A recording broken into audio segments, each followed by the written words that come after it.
Hi, I'm Spoon. In this video, I'm going to be talking about introducing calculus concepts behind kinematics. I'm going to assume that you already know algebra and remember some things from Physics 1, which goes over kinematics. And then I'll be showing how kinematics and algebra-based physics ties to calculus. This video will be broken up into 6 sections. I'll have timestamps in case there's anything you want to skip. Feel free to watch this at double speed, by the way, because I can be slow when I'm thorough.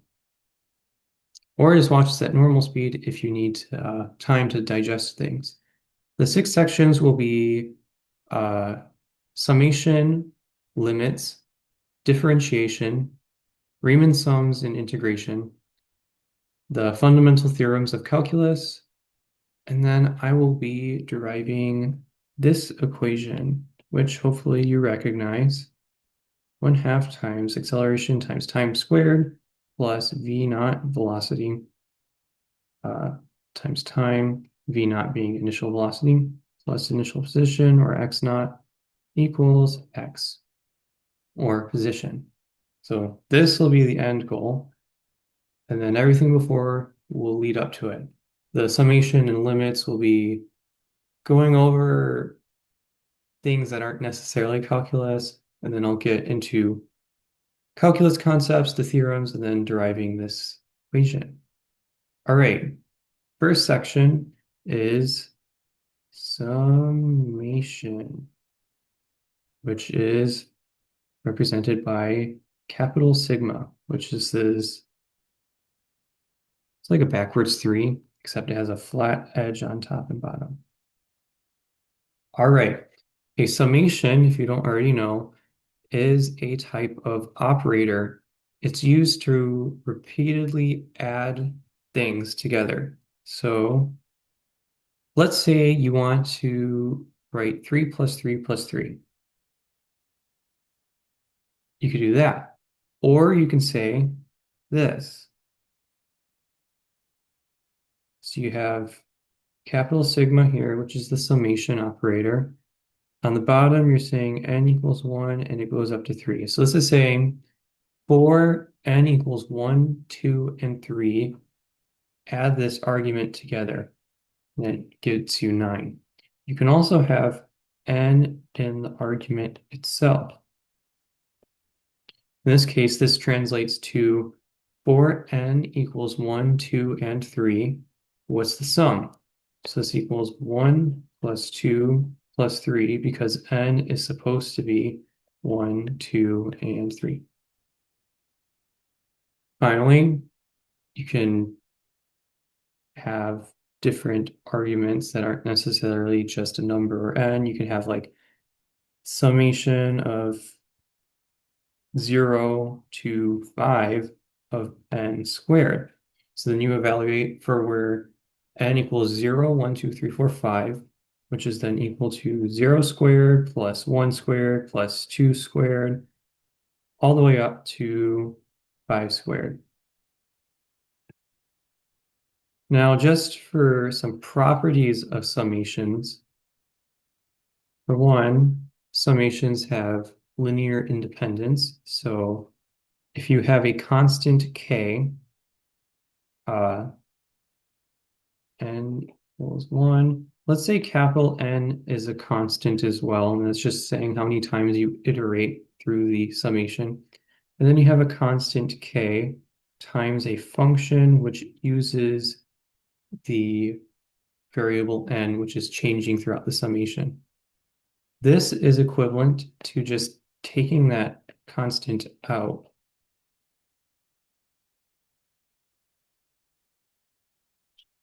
Which means linear independence. All right. Final thing with summations, I want to show a special case in which a summation can be just written as a nice function. So let's say, ooh, it has a giant eraser. Okay.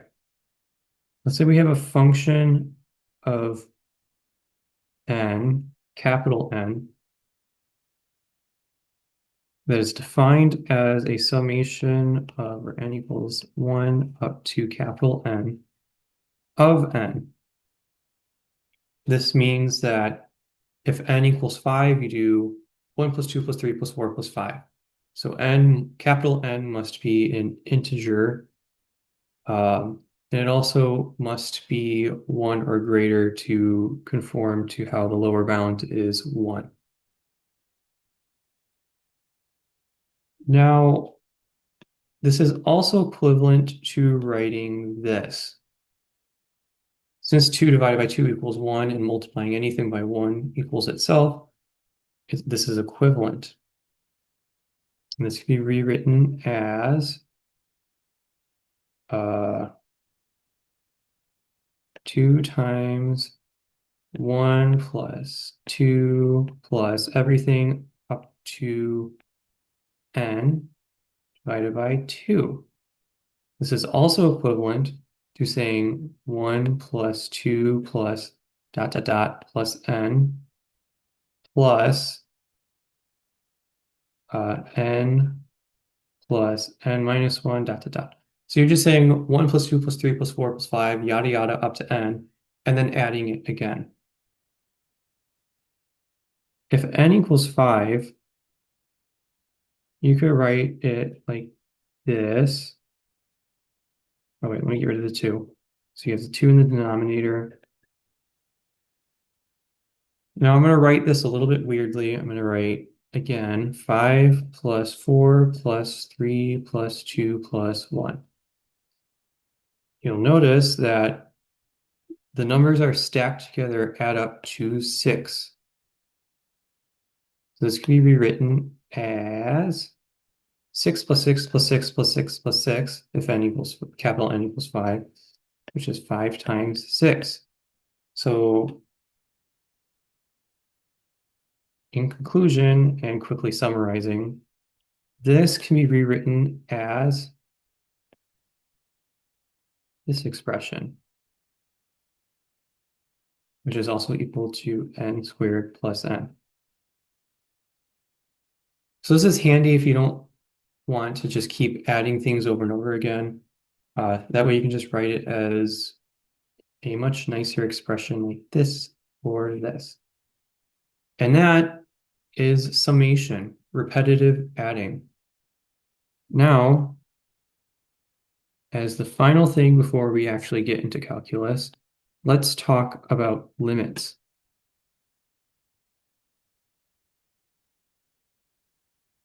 Limits are used when you want to evaluate where a function approaches. Let's say you have function f of x equals 1 divided by x. If you plot this, you'll get what looks like this.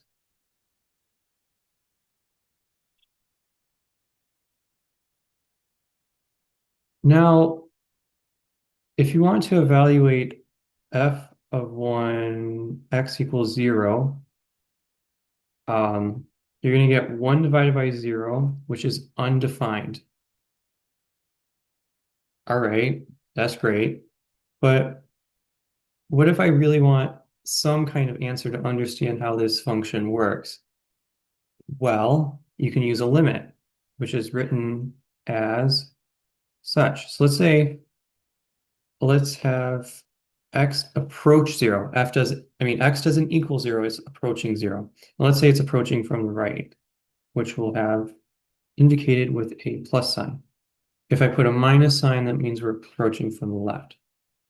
So let's write the limit as what is the solution, or what is this value here of f of x when x approaches 0 from the right. So looking to this curve,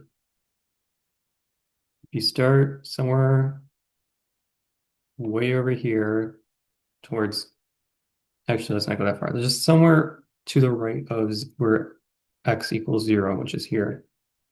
Let's start here. We go to the left, we start approaching 0, but we don't touch it. We just keep going up. Now, since 1 divided by x is a fraction, 1 is in the numerator and is constant. X is changing. It's getting smaller and smaller and smaller, approaching 0. That means the denominator is getting smaller and smaller, which means your final value is large, and it keeps getting larger as it shrinks. That means, as I verbally explained and also have shown kind of with this curve, it starts to approach infinity, positive infinity. It is approaching an incredibly larger and larger and larger value. On the flip side, on the left,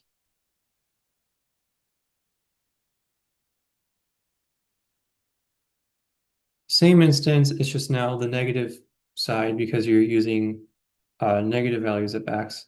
So you get an equally large magnitude, except it's in the negative direction, so you have negative infinity. And over here you can see that this curve is just pointing down towards negative infinity.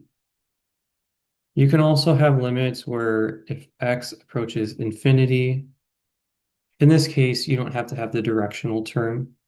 You also don't need the directional term if the solution is equivalent from both directions. But for infinities, including positive or negative infinity, you don't need to indicate direction because infinity is kind of like the end of direction. So in any case, if you go towards infinity, looking to this function again, 1 divided by x, as x approaches infinity, that means this entire thing, the denominator is becoming much and much larger than the numerator, which means you're getting to a smaller and smaller number that is positive, which means it starts to approach 0.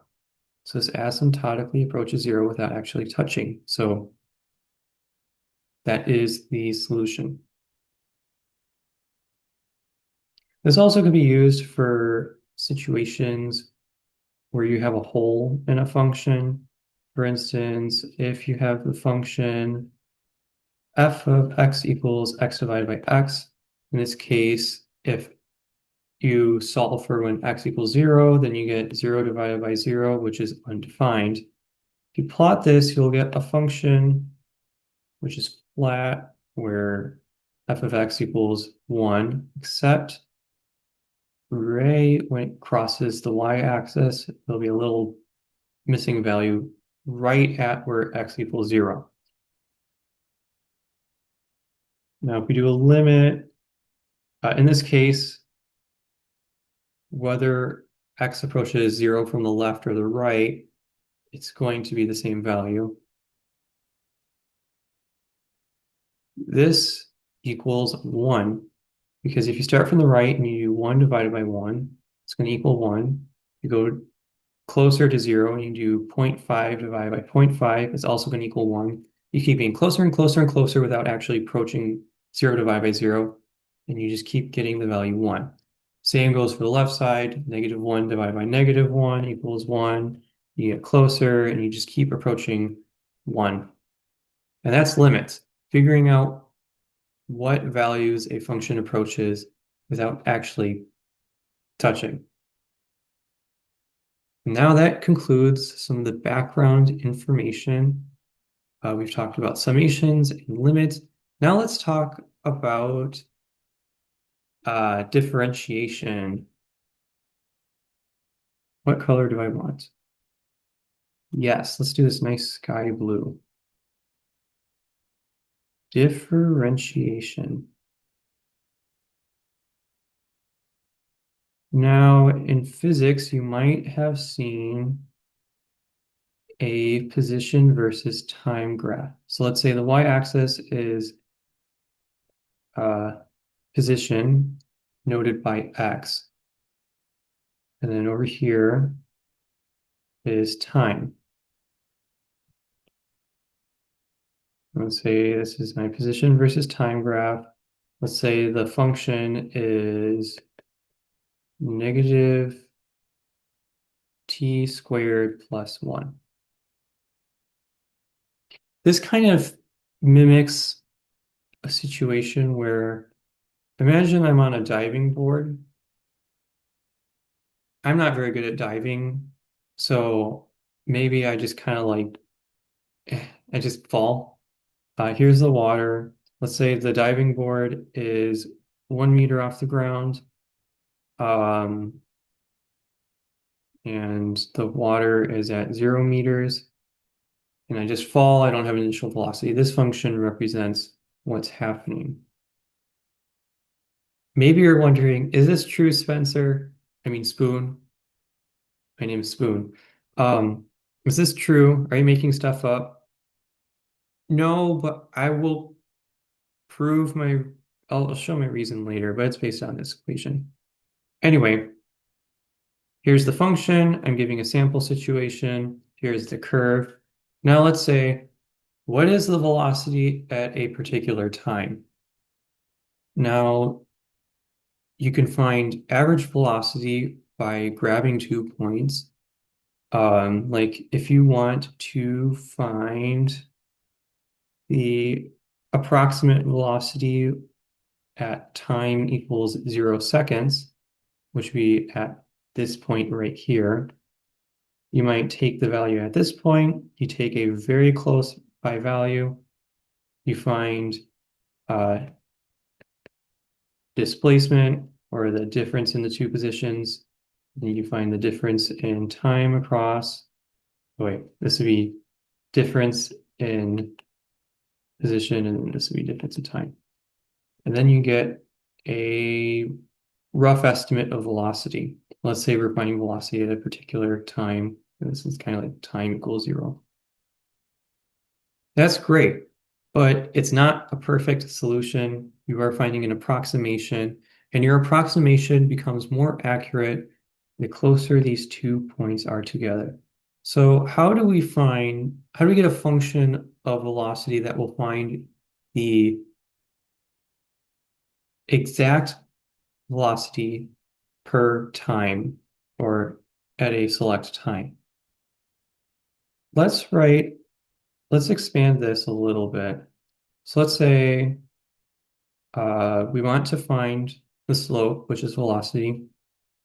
And we'll write it as we have a position at time t, and let's say the nearby point is just an amount of del away. So let's say del is small. And this is kind of like that nearby point here. You go a little bit to the right. Then you find how far away that is from the time you're evaluating at. And then we divide that by the change in time. So that's t plus del is the nearby point time point, and you subtract t. And that will be your velocity. Now, I said del is small. You know what's another great way of saying if del is small? Let's say del approaches 0. So we'll say limit as del approaches 0. And that avoids the issue of dividing by 0 because t minus t cancels out to 0. If del is equal to 0, then this entire thing is undefined, but we could approach it. All right, so let's figure out what this v of t equals given all of this here. So x of t, did I write it? Yes, I did. X of t equals negative t squared minus plus 1. Instead of inputting t, we're doing t plus del. So this is equivalent to, okay, negative t plus del squared plus 1. And then we subtract it by x of t, which is negative t squared plus 1 and divided by del. That's equal to v of t. All right, doing some algebra to rearrange things around. This simplifies to, I wrote this down in my notes, right? Yes, I did. I wrote it down. This simplifies to this expression.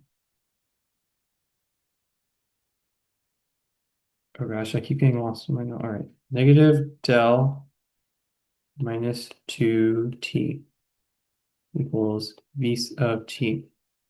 Now for this expression, as del approaches 0, whether from the left or right, you get negative 2t is v of t.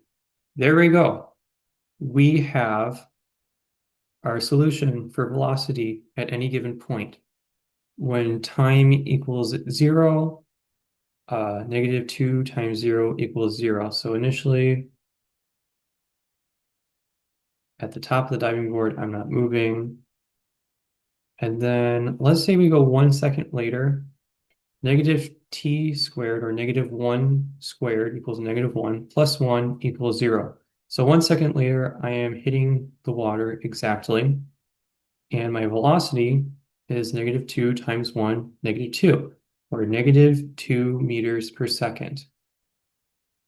Now, I've tricked you into doing calculus.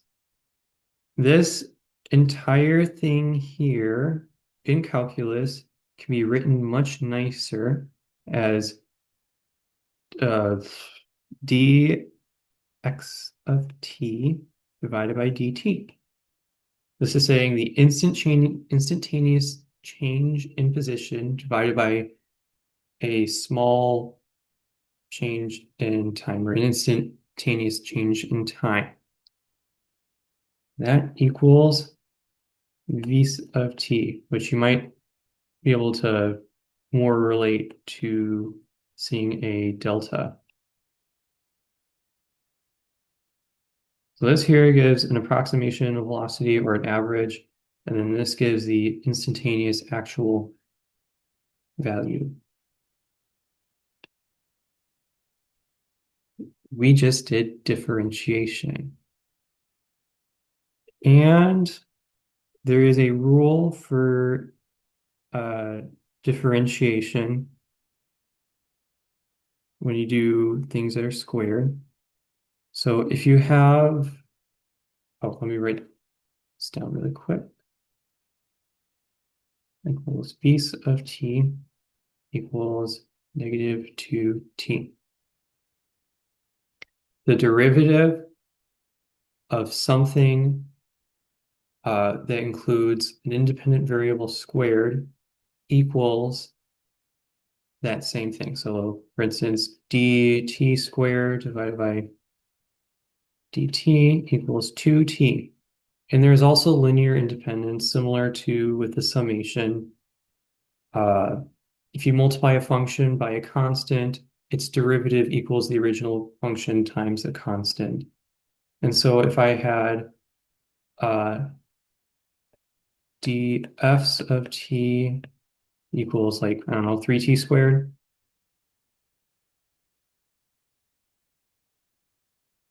then it would be 2t times that constant right here, 3. So that equals 16. All right, so now we have an introduction to differentiation. Now let's go in the opposite direction, which is called integration.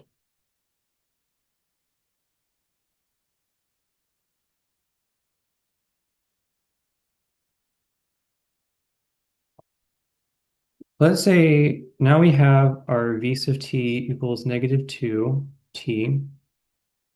Let's say we also know that our initial position is 0, 1. Our velocity versus time graph looks something like this. And let's say now we want to figure out the position versus time function. All right, how do we do that? Well, delta x divided by delta t equals v of t, or we establish the more exact version would be this. So then we can just figure out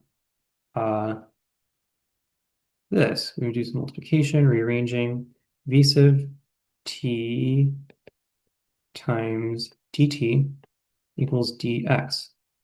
dx refers to displacement. So if we use this function, we're not going to get the exact position, but we get an idea of relative position to the initial. And then since we have the initial here, then we can find the final, because just to reiterate, displacement equals position minus initial position. So if you add that, then you just get x equals x. All right, so we're going to use this here, but how do we do that? Maybe you remember in physics that the area under a velocity versus time graph is displacement. So if you wanted to find the displacement from t equals 0, or at the beginning, to when I reach the water, then you would find the area from here to here. Let's say this point is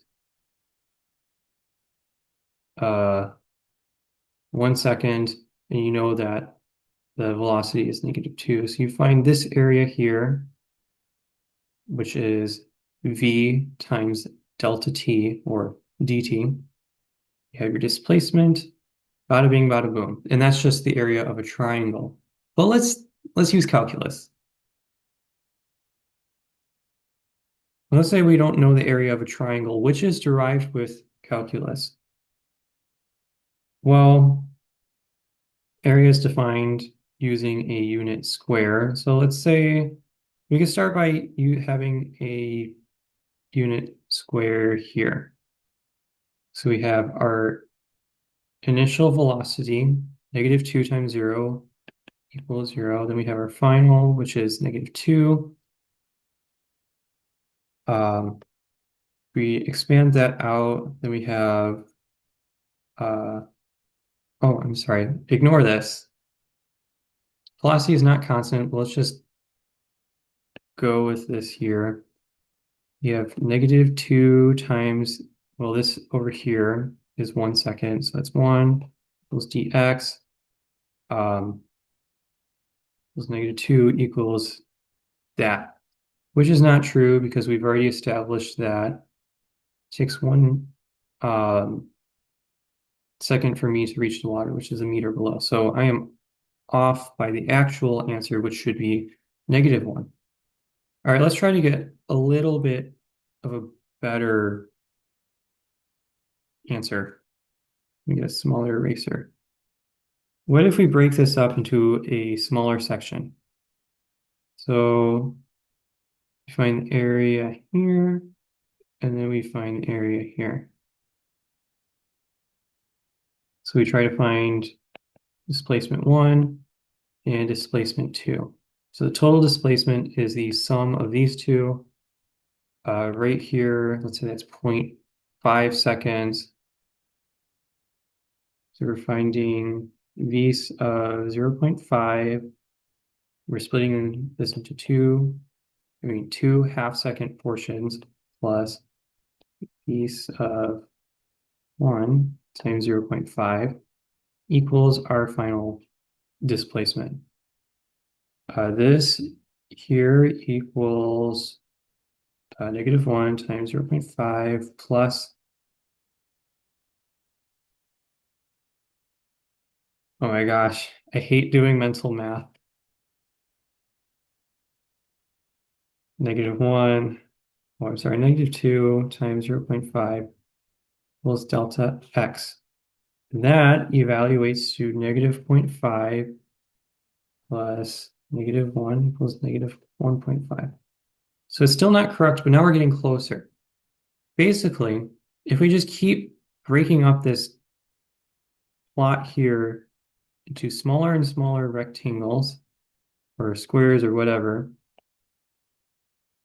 we should get our solution. This is kind of like how when you want to find a slope, you get 2 points that are really close together to get your slope, or velocity in this case. So how do we figure out how many times to break this up into rectangles in order to find displacement. Before we do, this thing we're doing right now is called a Riemann sum. It's where you find a sum of a bunch of areas, either as rectangles, sometimes trapezoids, to integrate, or just in this case, find position given a velocity function. All right, so let's say we want to have n subdivisions across this curve. And we also want to find displacement at a given point. Let's say not just at when time equals 1. Let's say we also want to know maybe when time equals 1/2. So we have a desired capital N number of subdivisions or rectangles, and then we want to find delta x displacement at different time points. All right, how do we write this? Let me clear up some space here. So we're going to say that x of t, or delta x of t, is equal to, let's use a summation to show that we're trying to add a bunch of things together. So we do n equals 1 to capital N. Capital N refers to how many subdivisions. And how do I write this? Vis of t times n of 1 times t n of n. If it's not obvious, I wrote this all down beforehand so that I didn't have to figure this out completely on the fly. Oh, I don't need a plus sign. All right, this is our equation. N to n, this is how many, we're iterating through a bunch of different rectangles. This is evaluating, in this case over here, the bottom right corner of a rectangle. This is the final time we're evaluating at, and then this goes through the subdivisions. So n equals 1. 1 divided by capital N is a small number. So actually, let me just draw this out. If capital N equals 5, then we're evaluating at 1, 2, 3, 4, 5. And let's say right here is our final 10 point. So right here is, and let's say this is when we reach t. And n equals 5. Right here is t times 1 divided by 5. Here is t times 2 divided by 5. This is t divided by 3, and this is where this section comes in. We're getting the velocity values. And then we multiply it by delta t, which is equal to t times n divided by, oh, I'm sorry, 1 divided by n.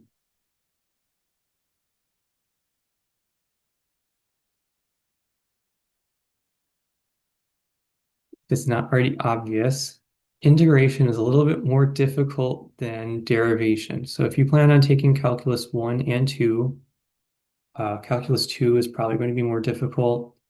If you take calculus BC, first part of it will be easy, or calculus AB only goes over derivatives for the most part, so it shouldn't be so hard as going beyond that. In any case, here we have our equation. Let me clean this up just a little bit here. Now, the larger capital N is, the more subdivisions and the more accurate our response is. So let's say we want n to equal infinity. Oh my gosh, look at this. We went over limits earlier. So let's write this as x of t equals, actually, I don't want to write that all over again. Let me just move this over a little bit. No, just move it. Ah, please move. Okay. We're good. I got a little bit flustered there. So let's just write as lim n approaches infinity. This will give you your exact thing, your exact displacement. So let's evaluate this. Oh, good heavens, I'm running out of space. I will shrink it.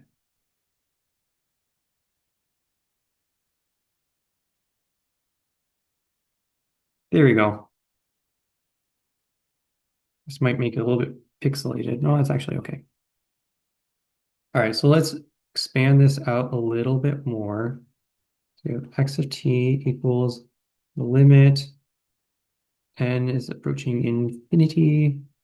We have our summation n equals 1 to n. And then v sub of t times n minus 1. This is our v sub t. And so this would be written as negative 2t over t over n times t over 1 divided by n. Nice and easy.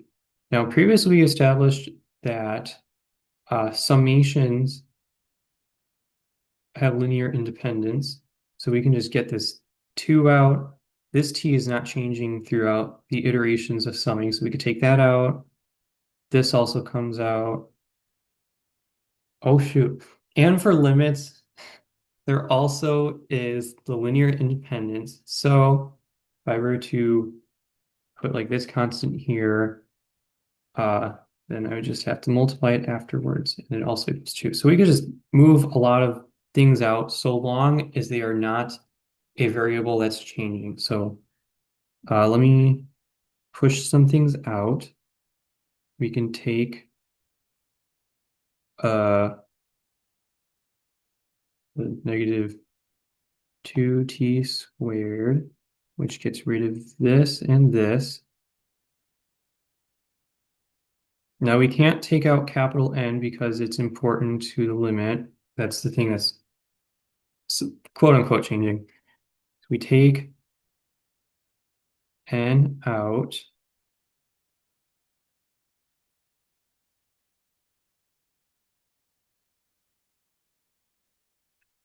That's a capital N, right? Yeah. Yeah, I miswrote that. So this is 1 over n squared. Then we have our summation. N equals 1 divided by n. Oh, yeah, I wrote this wrong earlier. This is relating to the amount of subdivisions. This should not be changing. Sorry about that. All right. So we have the 1 divided by, oh wait, I already wrote that. Now we just have n. So n stays in this summation because it's changing. Capital N can leave, but it's within limits, so it stays there, and then everything else gets pushed out. Perfect. You know something? This looks kind of familiar. Where have I seen this before? Oh my gosh, look. It's right here, which is handy because then we could just write this instead. So let me get rid of that. I know it says lowercase n here, but that could be written as uppercase. Um, so as it pertains to here, this is n squared plus n over 1. Multiply that together, and now we have the final thing of n squared plus n divided by n squared. This can be simplified to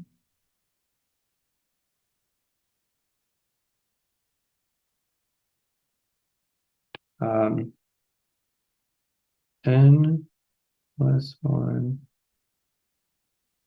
divided by n.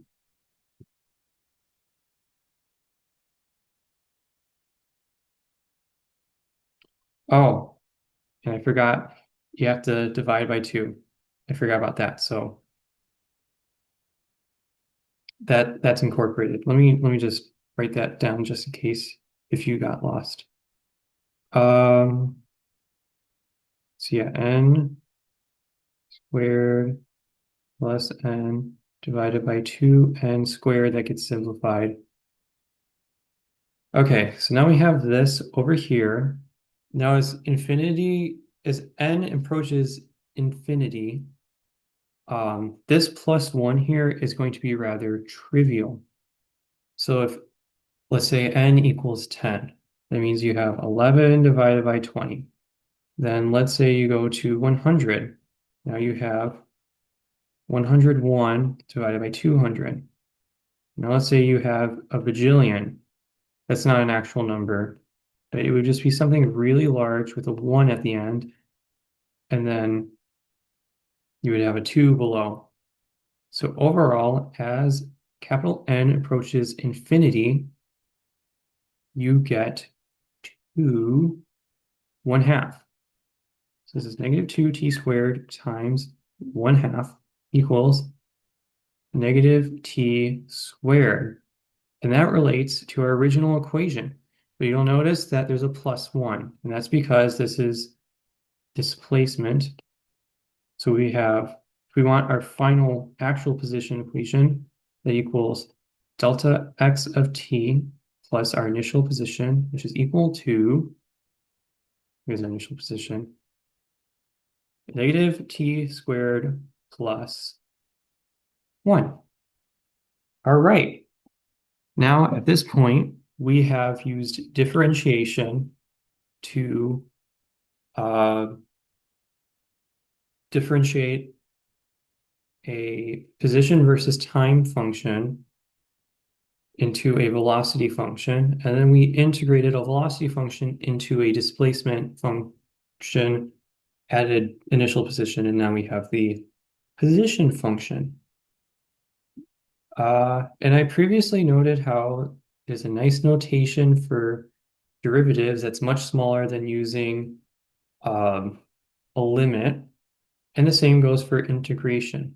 Instead of using a limit to show a bajillion rectangles or subdivisions being added together, you can simply use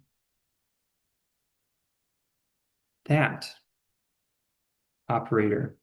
That's also an S, it's just elongated so that you can write a few numbers in. So starting from 0, we went up to a time t, and then we integrated, since we previously erased it, but I said that dx equals v of t dt. So we bring that down here, v t dt. This gives our infinite Bajillion sums. So this is equivalent to displacement at a particular time. And this is our infinite sum. So when you see capital sigma like this, you're adding a bunch of discrete sums together. But when you see an S like that, that's an infinite sum multiplied by some infinitely small quantity, which then gives you something that is finite. Just to go over one more thing, these are the bounds. This is telling you where the area is defined. So if we have a function like this, we're evaluating the area from here at 0 to, let's say, like t is here. So then you're just finding this area. Again, integration, like pretty much everything I've said before, has linear independence. So an integral of like a function of t dt times a constant k is also equal to the original integral times k. All right, gone through derivation, integration. Now let's look at the fundamental theorems of calculus. What color should I do for that? Let's do the highest contrasting color for this background. There are two theorems, and they are such. To be honest, these are a little bit confusing to look at, but I think it will be much easier to understand if I relate it to velocity and position. So up here is the first theorem, and down here is the second.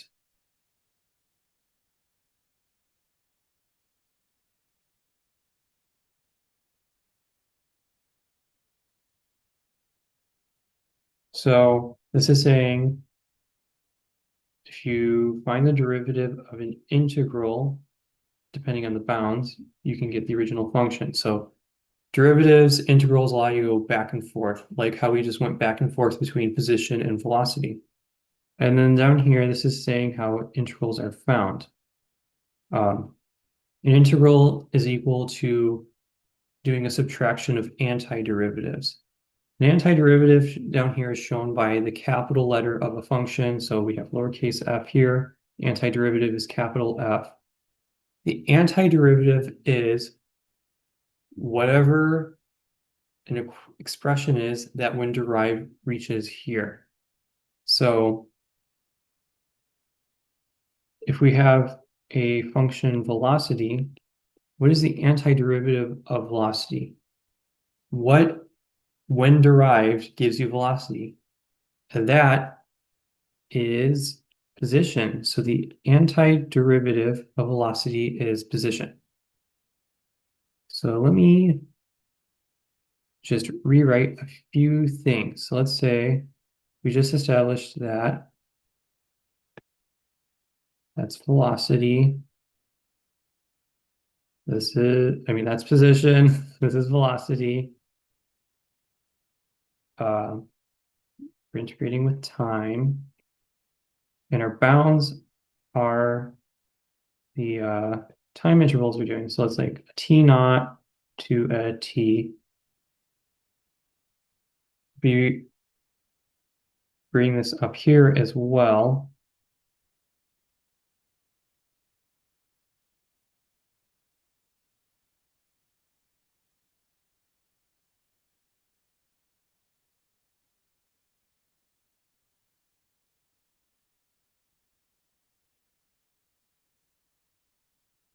X of t.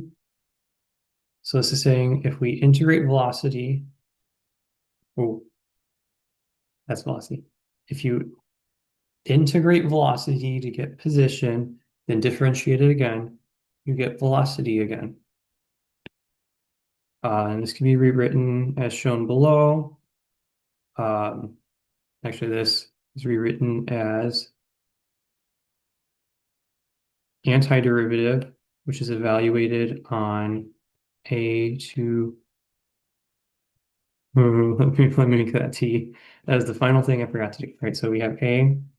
This is also equal to doing x of a minus x of t. Oops, I reversed that. X of t minus x of a. If you ever see this in calculus, that line here just means you do a simple subtraction. So that's just how it's written. And this is relating to down here. Then you have velocity, you have position again. And then when you differentiate that, you get velocity. All right. Now we've established some calculus. So let's go to the thing I was talking about at the beginning. This kinematics equation. Now, when you are on Earth, you are in a gravitational field that you can approximate as being constant so long as you're not moving great distances and you're not towards the center of the Earth. If you're on the Earth's surface, the acceleration you experience is around 9.81 meters per second squared down. But let's just imagine that. Wait, I don't want to erase that. I want to make it smaller. Let's imagine we have a much nicer value of velocity that, acceleration that isn't 9.81.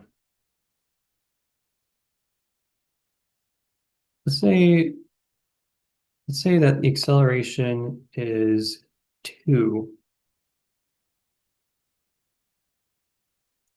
So acceleration equals 2.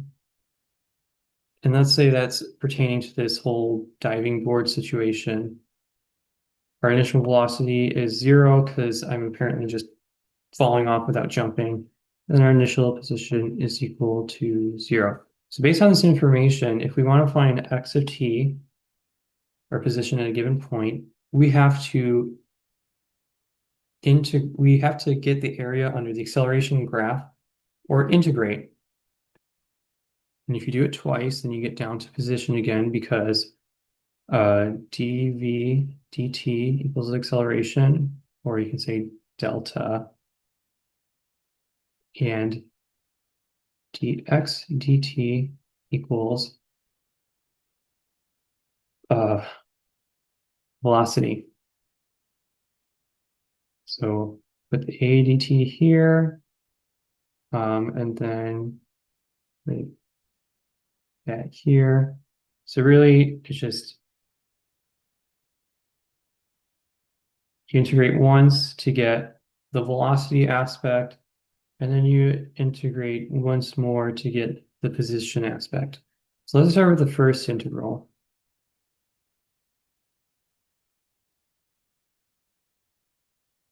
We're ignoring the bounds right now.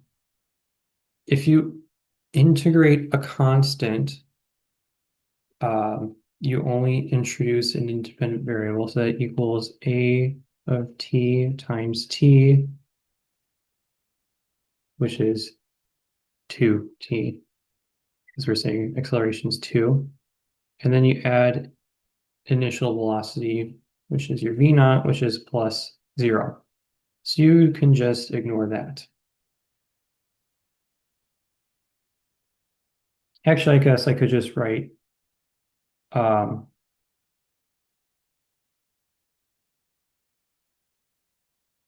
t equals 0 to t equals t. So be 0 to t,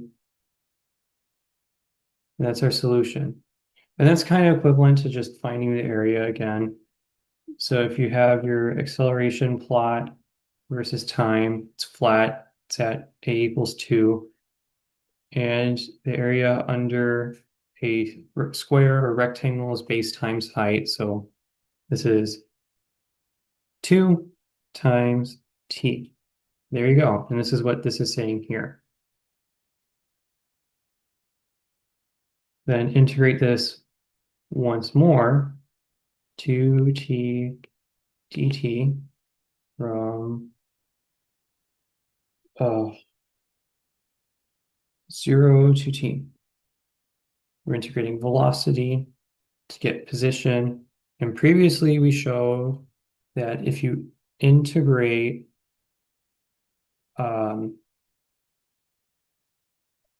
negative 2t, because the acceleration is going downward, we're not, if it was positive, then apparently in this diving board situation, I would be floating up to the sky. So you have negative 2 here. This should be down below. All right. T, 2. All right. We showed that if you integrate negative 2t, you get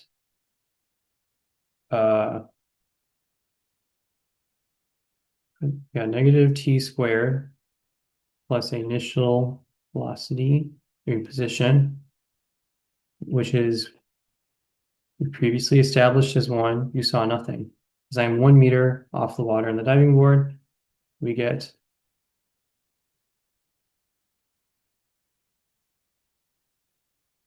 that plus 1. And to generalize it for the equation we have above,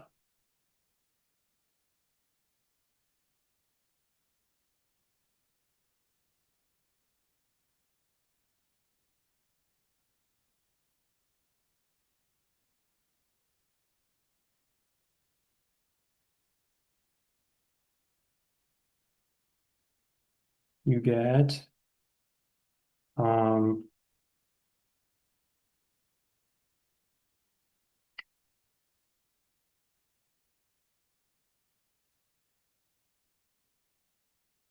times t. And we said acceleration is constant, so you can just write a. You don't have to show its dependence on t. So you have ace. Maybe rewrite this for clarity. Double integral, because you're multiplying two areas. You have a dt, dt. Do the first integral, which is just here, and you get at plus v naught dt. Integrate a constant, you multiply by t. We showed that you multiply by 1/2. This is your added constant. So the constant you add after integrating a square, or I mean a independent t like that, and you get 1/2 a t squared plus v naught t, and you have to add your constant, which is x naught. And that is how you get here. If you are confused, that is fine. I basically summarized an entire year of calculus, or 2 semesters, one being calculus 1, calculus 2. But if you did follow along, you learned something very quickly. If you have any questions or are confused about anything, feel free to ask me in the comments. I hope you see the connection between calculus and kinematics in physics. And if you plan to take calculus in the future, I hope this gives you a good background knowledge to understand what's going on, because especially with integration, that is something that's conceptually hard to grasp. So I hope you have a good head start for your future with calculus. I'm Spoon. Thank you for listening, and I hope you have a great day.